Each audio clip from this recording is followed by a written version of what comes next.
La TVT au cœur de l'information.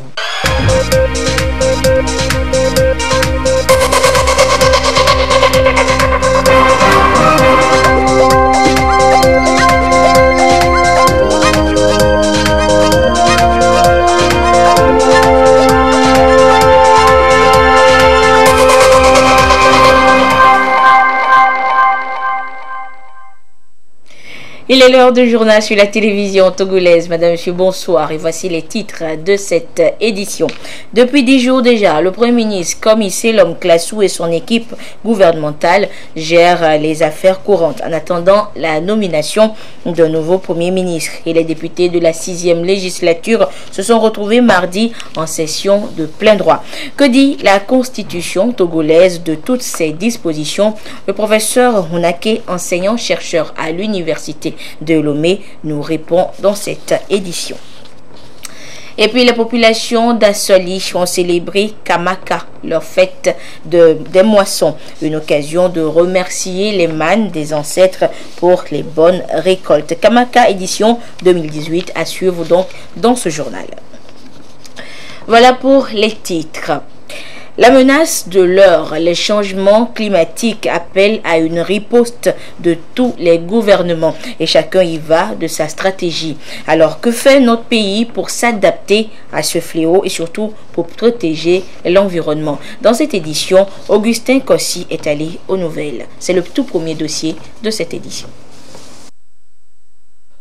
Les êtres vivants et les végétaux de cette planète n'ont jamais été autant menacés avec le réchauffement climatique ces dernières années. Le phénomène est réel et n'épargne aucun pays. En Afrique, tout comme ailleurs, il n'est pas rare de voir des cours d'eau taris, des exploitations agricoles ravagées par la sécheresse, des inondations par-ci, des érosions côtières par-là. Au niveau du comité consultatif des experts qui appuie les pays en développement sur la problématique, on évoque aussi l'avancée de la mer et l'action humaine est indexée.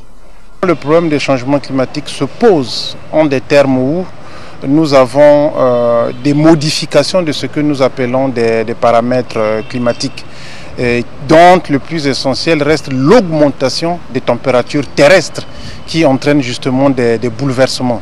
Et l'augmentation des températures terrestres, les scientifiques vous diront qu'effectivement c'est cyclique. Aujourd'hui, on peut vivre dans une zone, quand on rentre dans les études archéologiques, qui montrent que certaines zones, il a fait plus froid et aujourd'hui il fait maintenant plus chaud. Mais ce qui est caractéristique, c'est qu'il y a aujourd'hui l'effet des pratiques de l'homme qui accélèrent ces changements. Il y a 30 ans, on n'avait pas les nombres de voitures qui circulent aujourd'hui dans Lomé. Mais aujourd'hui, on constate qu'effectivement, ce nombre de voitures a augmenté.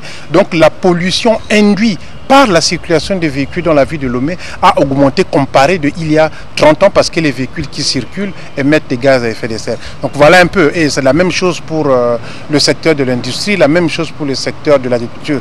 Il fut un temps où notre agriculture, on n'utilisait pas des engrais, mais aujourd'hui de plus en plus, pour augmenter la production agricole, nous sommes amenés à utiliser les engrais, ce qui contribue justement induit les augmentations des émissions des gaz à effet de serre dans l'atmosphère. Les conséquences de ce phénomène risquent de devenir insupportables si rien n'est fait. La conscience individuelle et collective est alors interpellée pour un changement de comportement, une autre manière de vivre pour la sauvegarde de l'écosystème. Il est possible pour l'homme de continuer à produire. Il est possible pour l'homme de continuer à avoir plus de la production sans polluer l'environnement. Aujourd'hui, il y a des voitures électriques, il y a des voitures qui polluent moins. Aujourd'hui, ce sont des politiques que les États ont mises en place justement pour diminuer ces effets, ces augmentations des températures terrestres. Ça, c'est la première des choses. Donc, travailler, prendre des mesures réglementaires ou législatives pour contribuer à avoir ce qu'on appelle les modèles de consommation propres.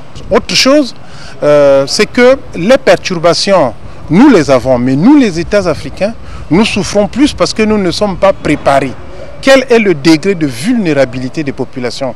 Aujourd'hui, nous avons nos paysans dans les villages ou nos agriculteurs qui font l'agriculture sans être avertis des tendances, par exemple, quel sera le rythme de pluie l'année qui va venir ou cette année?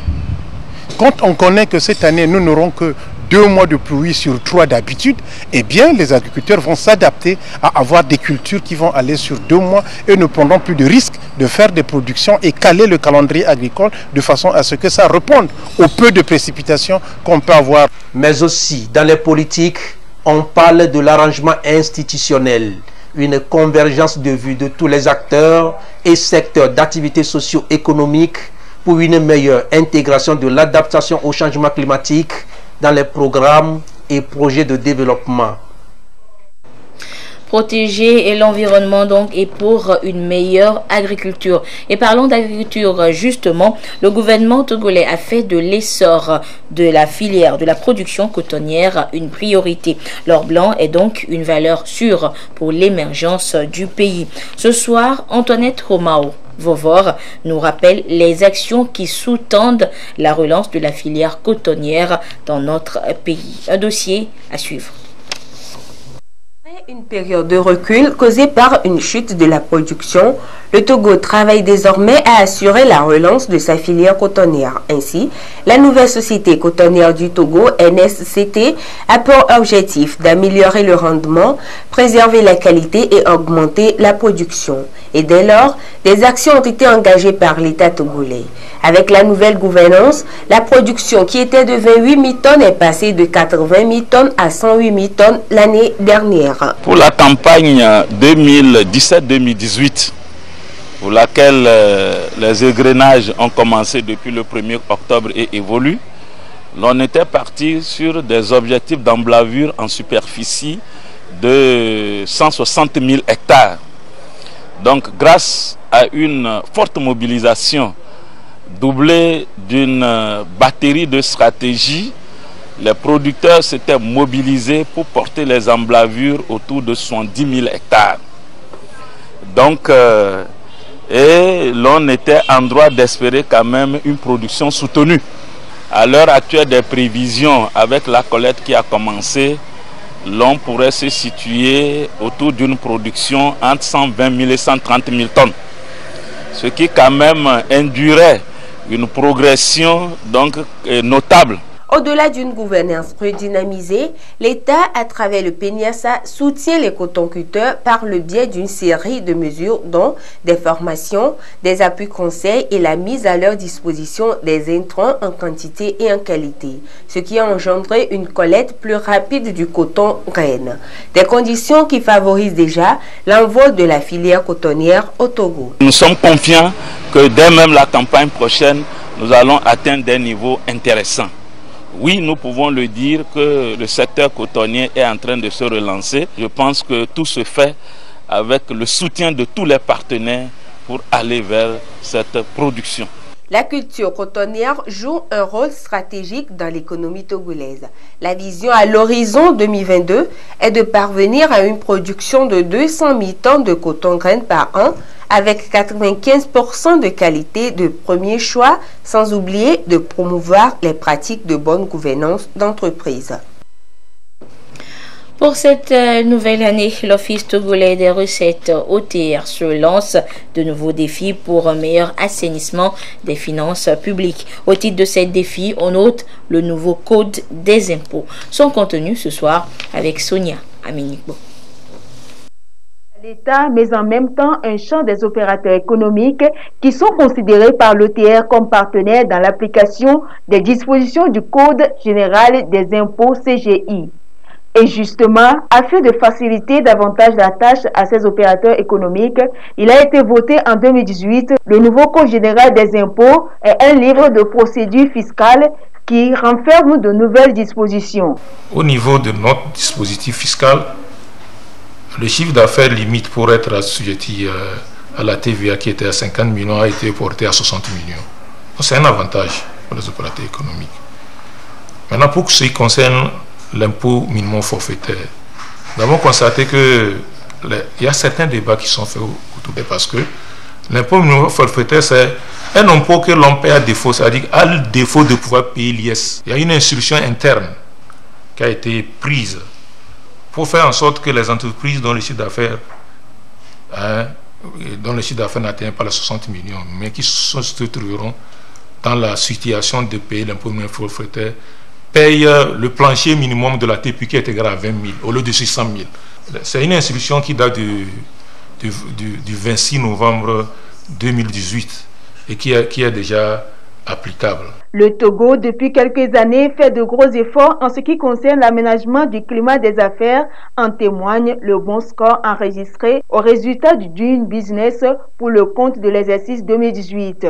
Et le nouveau Code général des impôts s'inscrit dans cette dynamique. Le chef de l'État lui-même et son gouvernement ont voulu que nous nous engagions toujours dans ce processus.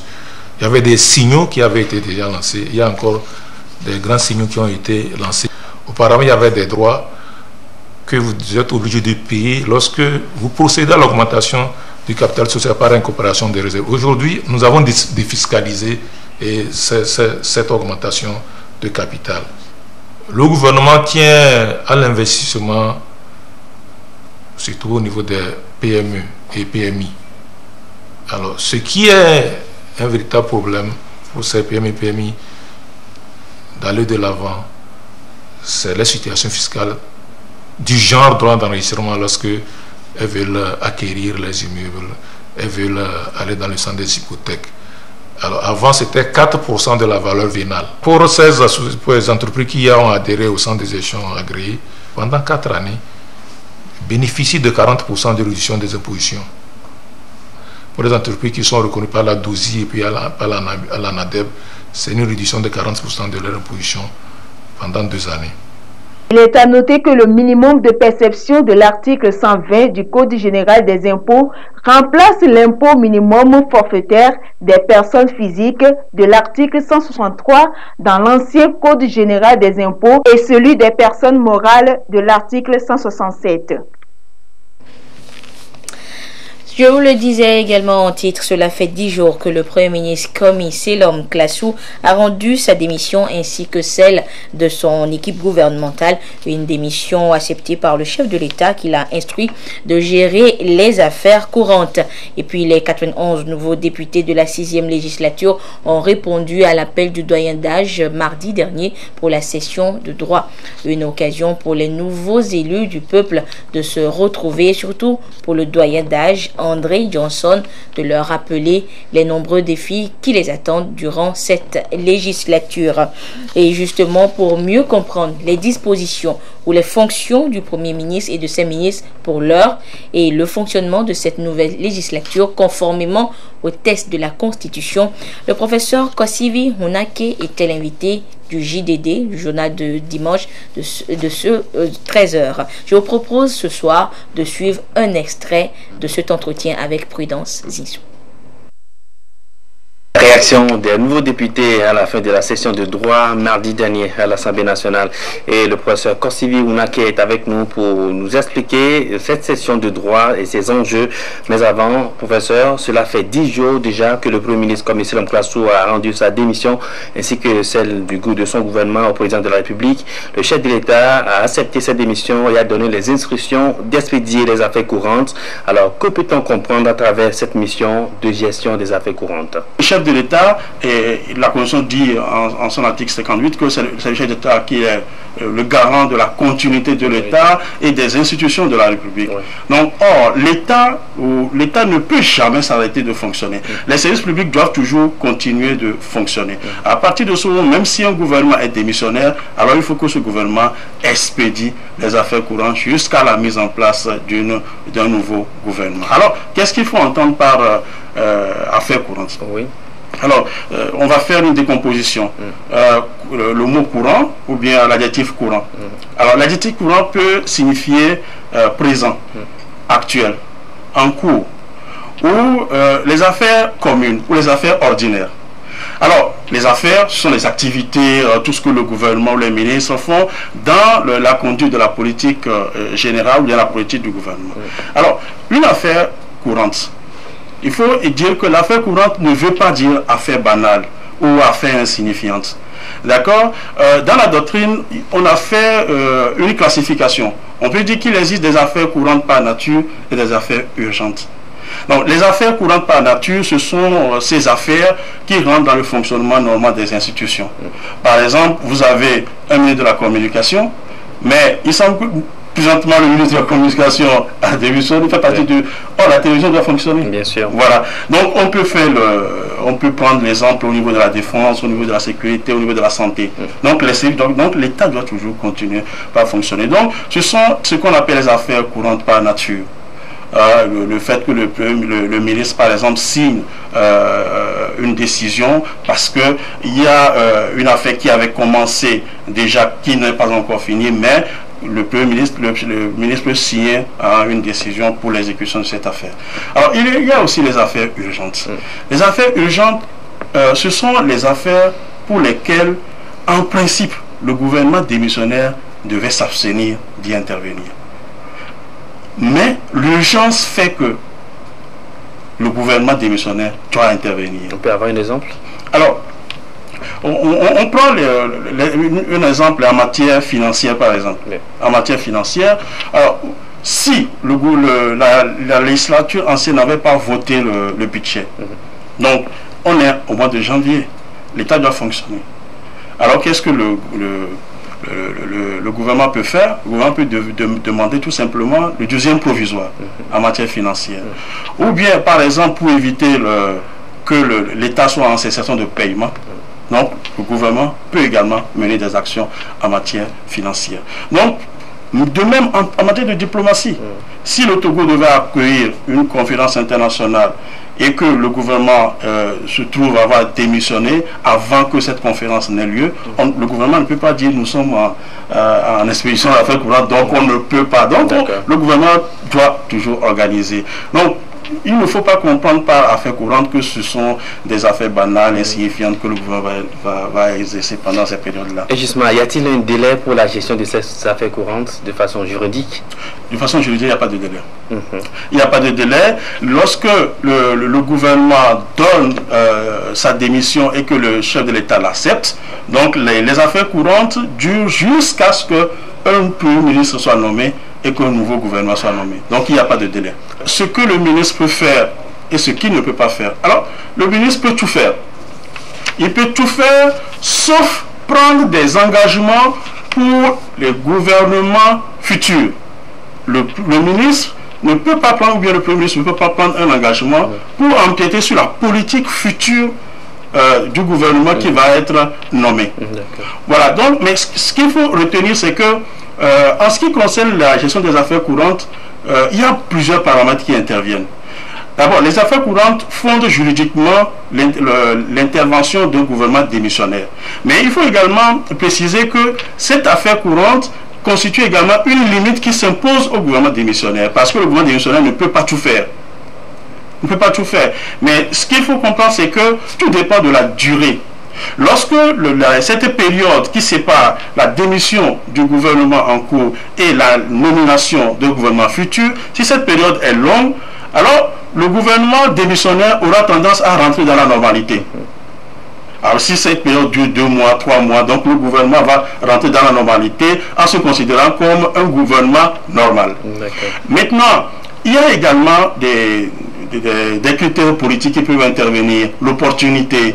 Parce que lorsque le gouvernement démissionnaire agit, ce gouvernement n'est plus responsable devant la législature, devant le Parlement. Parce que ce gouvernement a été renversé et ne peut donc plus être renversé. Pour caricaturer, on peut dire on ne tue pas les morts. Et un gouvernement renversé ne peut plus être renversé.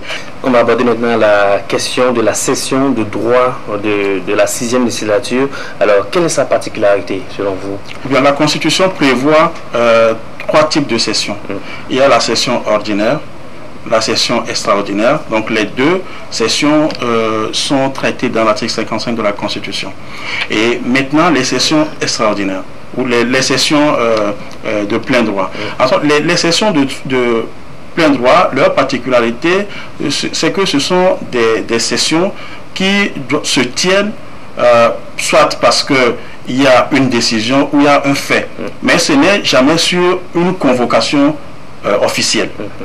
Alors, dans quel cadre on a les cessions de plein droit? La Constitution prévoit que lorsque un gouvernement démissionne et que une nouvelle assemblée est élue, donc il y a cession de plein droit Parce que dès qu'il y a proclamation des résultats, comme la Constitution le dit, le deuxième a dit qu'il suit. Donc, il y a une session de plein droit à l'Assemblée.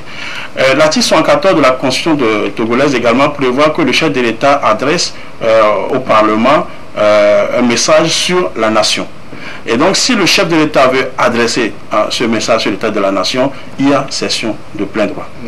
Ensuite, lorsque les institutions de la République sont dans une situation un peu compliquée, le chef de l'État, lorsqu'il veut faire recours à ses pouvoirs exceptionnels, alors, lorsque les institutions sont menacées, ou bien, en tout cas, il faut voir l'article 108 de la Constitution togolaise, de la Constitution béninoise, ou bien l'article 16 de la Constitution française, donc le chef de l'État, à l'image du chevalier de l'Apocalypse, prend les pouvoirs exigés pour ramener la situation à la normale. Il y a session de plein droit. Ensuite, lorsque vous prenez l'article 94 de la Constitution togolaise également, on vous dit lorsqu'il y a état de siège ou état d'urgence, donc le Parlement se réunit de plein droit. Donc ce sont des séances qui se tiennent parce que la Constitution a prévu que lorsqu'il y a telle décision ou tel fait, ces séances se tiennent automatiquement. Et justement, lors de cette session de plein droit, est-ce qu'on peut mener des discussions sur la constitution des groupes parlementaires déjà?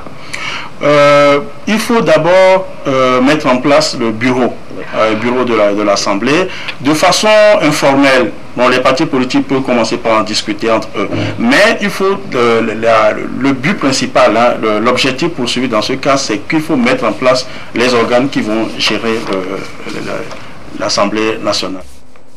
C'était donc là les explications de professeur Kosivi Hunake. Je rappelle qu'il est maître de conférences agrégé de droit public, enseignant-chercheur à l'université de Lomé. Il répondait donc aux questions de Prudence Zissou dans le JDD, ce 13h.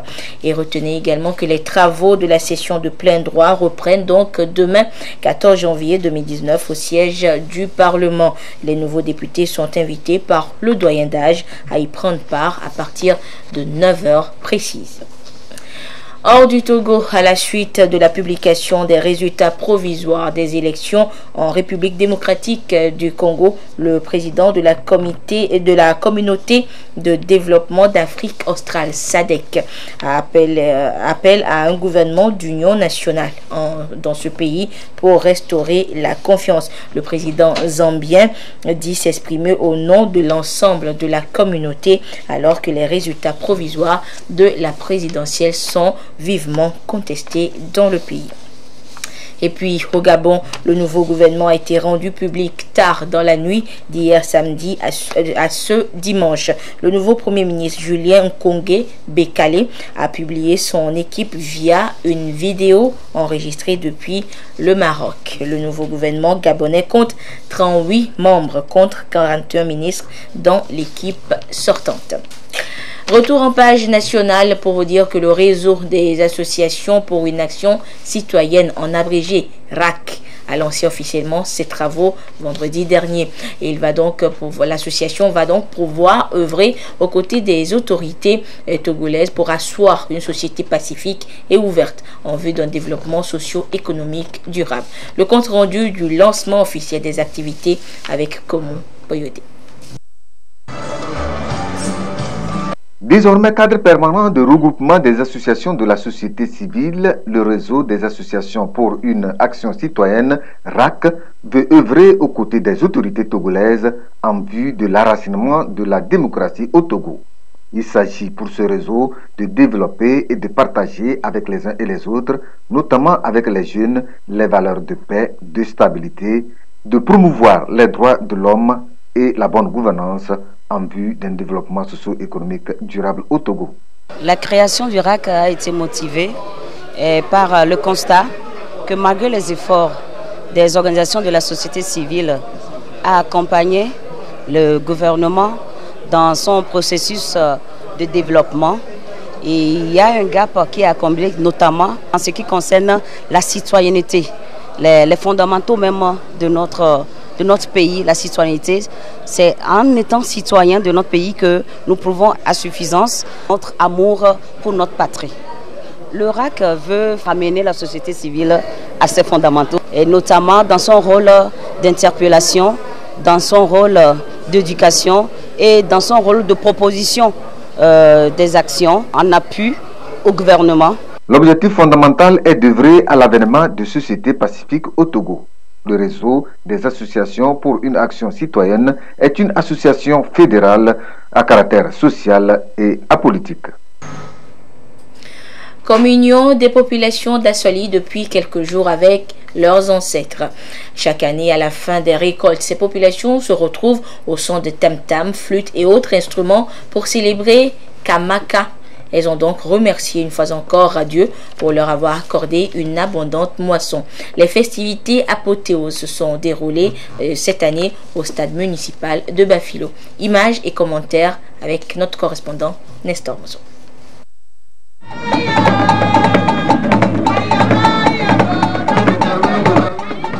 Retrouvailles annuelles des populations d'Assoli. Ces retrouvailles se font autour de Kamaka, leur fête traditionnelle. Retrouvailles qui réservent une place de choix à l'expression des différents chants et danses du terroir.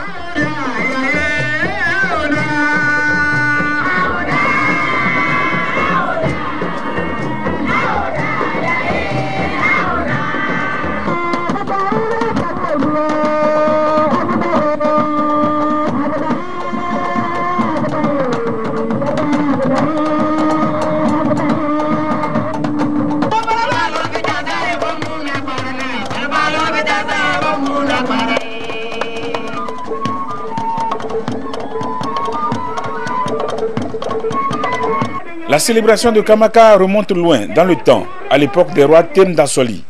Cette célébration, aujourd'hui, traduit l'attachement des populations de cette préfecture à l'héritage que leur ont laissé leurs ancêtres. C'est pour remercier Dieu de l'abondance des récoltes que Kamaka est célébré. Kamaka est l'équivalent du mot hamac en français. C'est un moyen de transport d'antan fabriqué à base de fibres de raffia servant à transporter l'autorité traditionnelle en des occasions solennelles, comme celle des moissons. C'est ainsi que le chef traditionnel, pour s'assurer de la paix au sein de sa population et s'enquérir de l'état des récoltes, se fait transporter dans ce hamac. La fête traditionnelle Kamaka des Tem d'Assoli est une fête des moissons qui, au-delà des réjouissances populaires et de l'exposition des récoltes, constitue un cadre privilégié de retrouvailles des filles et fils d'Assoli pour exprimer la joie de vivre ensemble, d'échanger positivement, pour rechercher les voies et moyens pour un développement harmonieux de leur préfecture.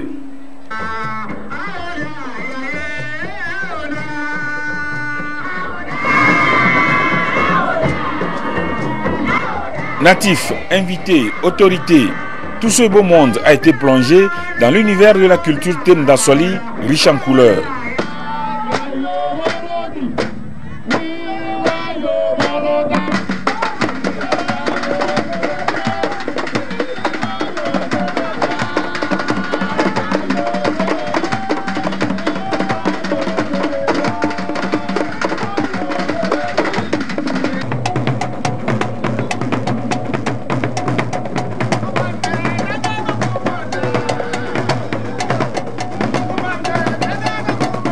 Le gouvernement togolais a fait de la promotion culturelle une de ses préoccupations.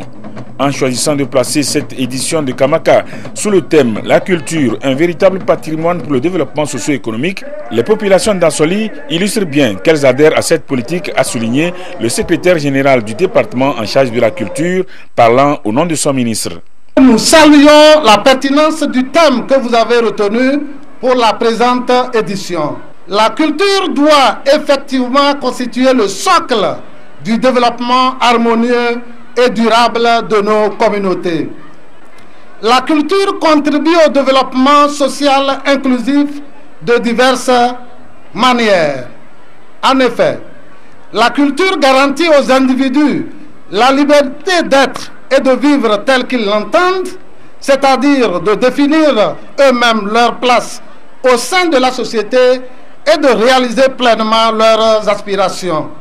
Elle donne aux citoyens le sentiment d'appartenir à une communauté et d'entretenir les liens étroits avec leurs racines et leurs terres auxquelles ils s'identifient. C'est le lieu pour nous de vous inviter à la communion, au pardon et à la tolérance, quelles que soient vos divergences, afin d'œuvrer pour le développement de nos localités respectives. D'ordinaire, Kamaka se célèbre en décembre. Pour cause des élections législatives qui se sont déroulées le 20 décembre dernier, l'édition de 2018 s'est plutôt déroulée en ce mois de janvier. Sauf cas de force majeure, Kamaka 2019 aura lieu en décembre prochain.